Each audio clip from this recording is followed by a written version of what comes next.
Hello everybody and welcome to week 4 of the IL-2 Battle of Stalingrad early access phase. So this week's update has been very limited. There's not a lot of new stuff in it. Basically the only thing that has been added is the flight records section over here. So what you can do now is you can actually record your flights and have a look at them afterwards. So this video today is going to be relatively short, and I'm just going to show you one of the flights I've recorded. This is basically just me in the 109 F4, and I entered 2 dogfights with the AI lag 3s, and then basically I'll just go for a landing. So let's see what we can do with the flight recording section. So just loading the record right now, and the track records will start paused, so you have to press P to get the recording actually started. So also what the flight record does is that it also captures your head movement. So basically what we are now seeing is my head movement during the flight, but what you can do is press left Alt and F1, and basically what that does is give you full control of the head control. So now I'm using the mouse to control head movement. Track IR is not working in track recordings. So you can't control your mouse in free look mode with the track IR, but you can only use the mouse. And if you press left control F1, you basically go back to the head tracking as it was in the video, in the track that you've recorded. So left Alt plus F1 gives you control. You can use the mouse, or left control F1, and you're back to the original head tracking. What the track recording also allows is, of course, go into external view, and you can actually use the free camera controls, which are mapped in the controls section, and you can zoom in at extremely close ranges into the aircraft. So basically now I'm at the closest possible distance, and that gives us a perfect view at all of the details of the 109F. So you see the external model of the 109 is really good. You can see the supercharger intake on the hood on the left side. You can see the gun sight modeled in the cockpit. You can see the pilot actually resting his left hand on his left knee. He's also keeping his right hand on the control stick. He kind of has an annoying view. You can see the MG17 gun barrels, and what you can also see is that they are correctly modeled, as in the ammunition feeds of the MG17s were inwards looking, and because of the confined space in the 109's cowling, they had to be mounted spaced. So one MG17 is a little bit further ahead than the other, which is shown here. By the way, this is not the case in later models as the G6, which had the 13mm MG131s, because those had the ammunition feeds looking at the outside, and this is also the reason why they had these bulges in the cowling, because basically the ammunition feed needed more space. So what can we also see? There's the oil radiator under the chin, the water radiators under each wing, and you can also see the hinges under underneath the belly, where basically you can fit a bomb rack and then put on either a bomb or a drop tank. I can also see the modeling of the water radiator here, the texture within it. I think it's quite a nice touch. You can see the wheels, which are also very well textured. What else can we see? Oh, we can see the 87 octane marking next to the pilot, the yellow triangle which says 87. You can see the engine cowling fasteners just ahead of the canopy. What can we also see? You can see the antenna mast. We have the retractable tail wheel. I don't see any control cables of the rudder, but I think those are all within the tail.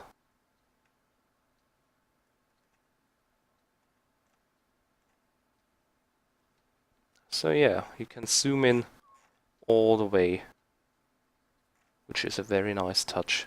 So I'm going to watch this particular flight from the external view, and I'm going to comment a little bit on it.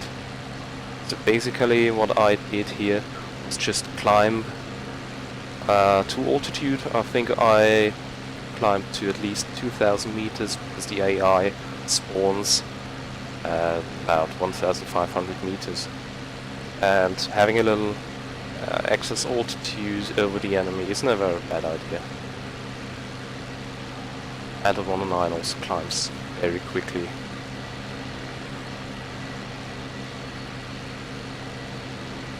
So when I get in range of the spawning zone, we will get a radio message from air traffic control saying that the lag has spawned, and maybe it's already in the air. Yeah, it is.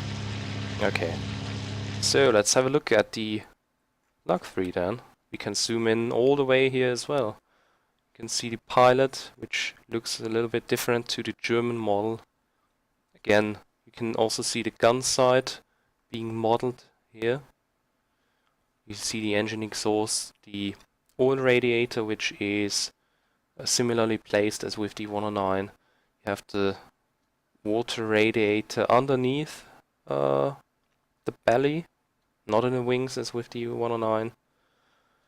And I think in the wing roots we have the supercharger intakes. That would be my guess. It could be wrong, but that's what I would say they are. So, oh, you can see the gun barrel of the single 12.7mm UB machine gun, which is an excellent machine gun. And you can also see the propeller mounted gun. So it's basically just shooting through the spinner, similarly to the 109F. What else can we see? Again, the antenna mast, which is also mounted in pretty much the same spot as with the 109 tail wheel. It's actually quite nice having a look at this from such a close distance. And here we can see the gear, which is mounted differently as with the 109.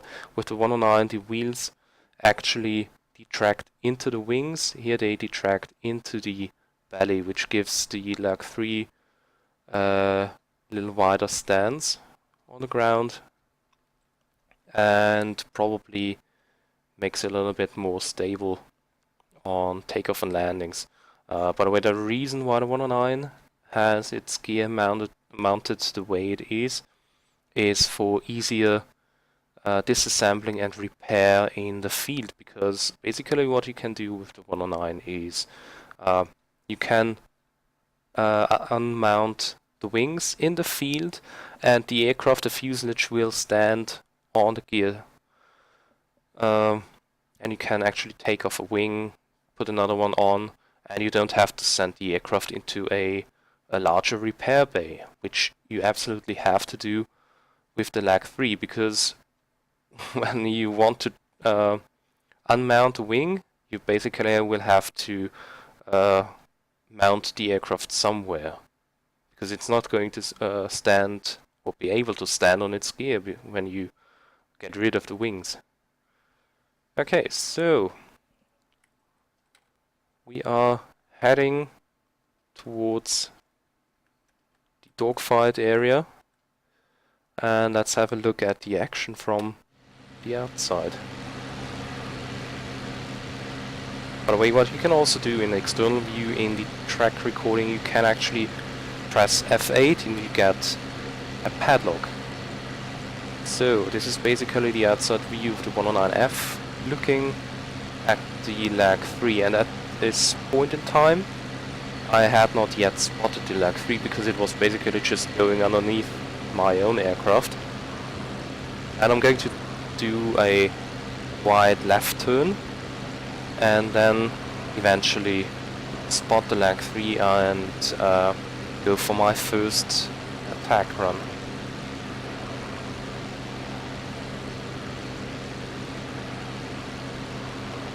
So the lag 3 is much lower than I am, and I think just now I finally spotted the lag 3, and he's pulling into me, and I can't get him into my gun sight just yet. I'm now zooming up again to get some altitude because the lag 3 is not going to beat me in a vertical fight.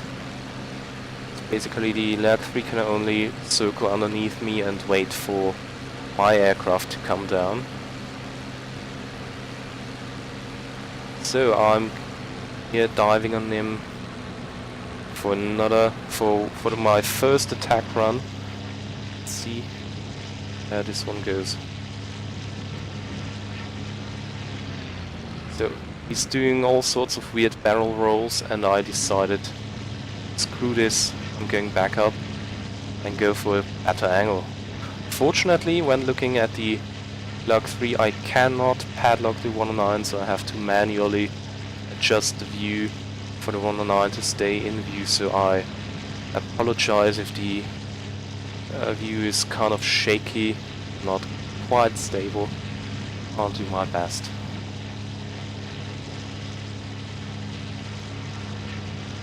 So here's my first actual firing pass at the lag 3.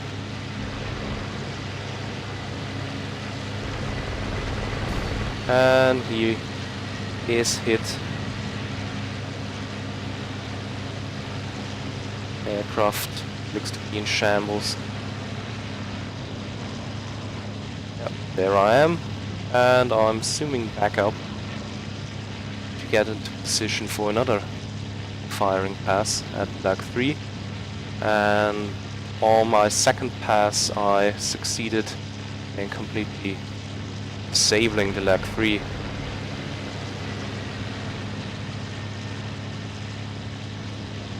High yo-yo,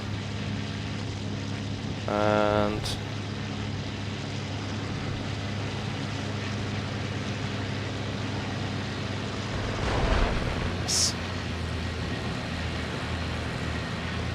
completely foobarred his aircraft.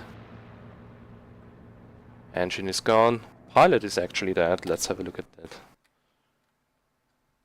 You can see, oh, the cockpit glass is actually broken, and you can see the pilot is dead. He's bent over.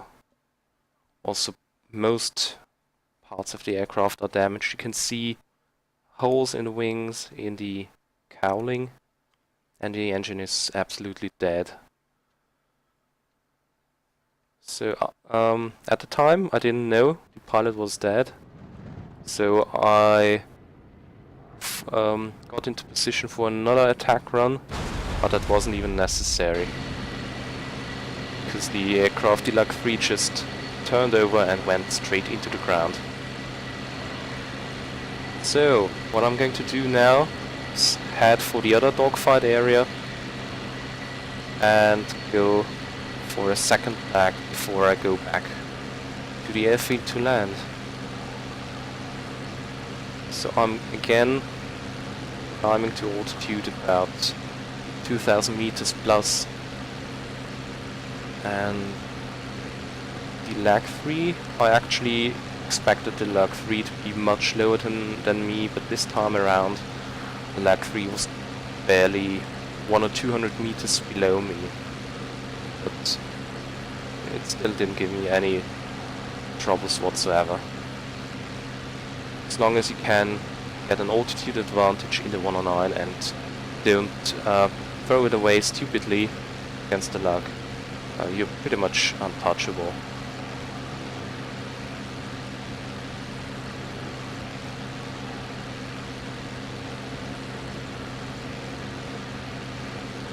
Also, in this second dogfight, I managed to actually set the lag 3 completely on fire. So I think I hit the fuel tank and it absolutely devastates the lag 3.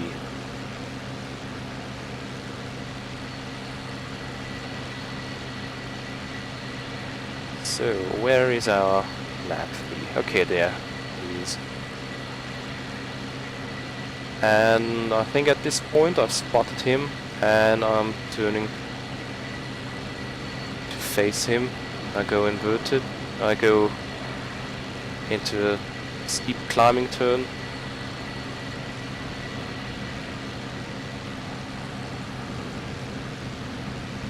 Coming back down on him.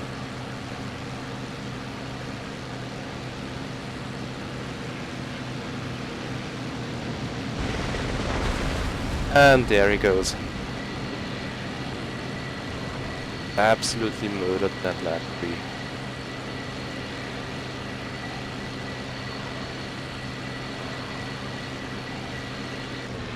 And there he is, okay. The lag 3 exploded and that reset the padlock camera.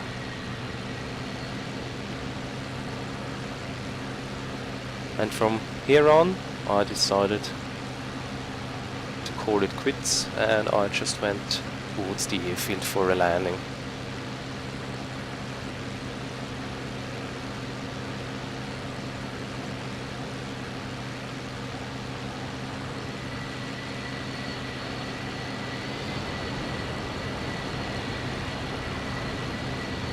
So you can see the pilot is doing random movements inside the cockpit. This is similar to Rise of Flight, where the pilot is also animated, so it's not just sitting completely stiff in his cockpit, but he's actually doing stuff.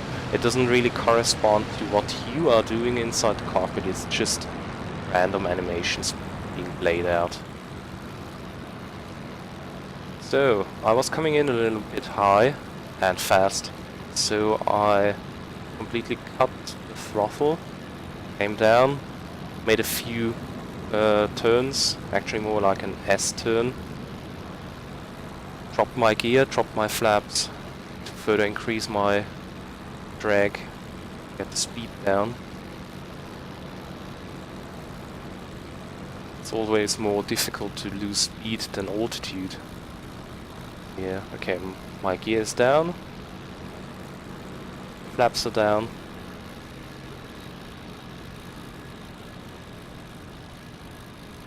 And I'm coming in to land.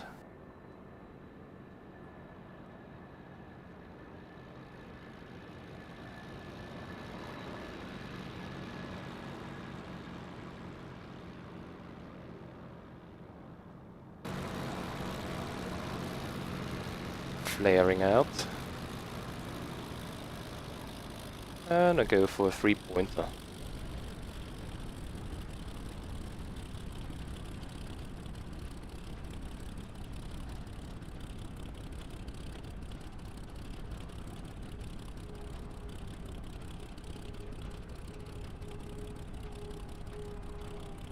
And I'm bringing my aircraft to a halt, switching off the engine and opening the canopy.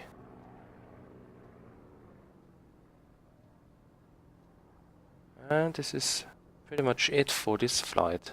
So the track recording is going to end any second. Yeah, flight record is finished. Okay, so that is a short demonstration of the flight recording feature. In the future, I guess this feature is going to be expanded upon, because similarly as in Rise of Flight, I expect that it is going to be possible to actually skip ahead or rewind, which is possible in Rise of Flight, so I don't see any reason why this is not going to be the case in Battle of Stalingrad.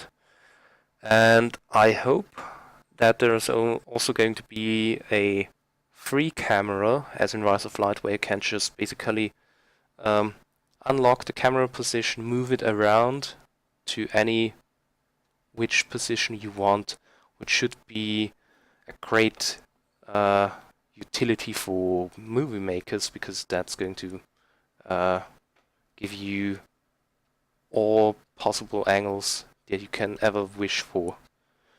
Okay, so this is it for this week. I hope you enjoyed it, and I'm definitely going to upload a new video once week 5 hits. So, see you guys next time.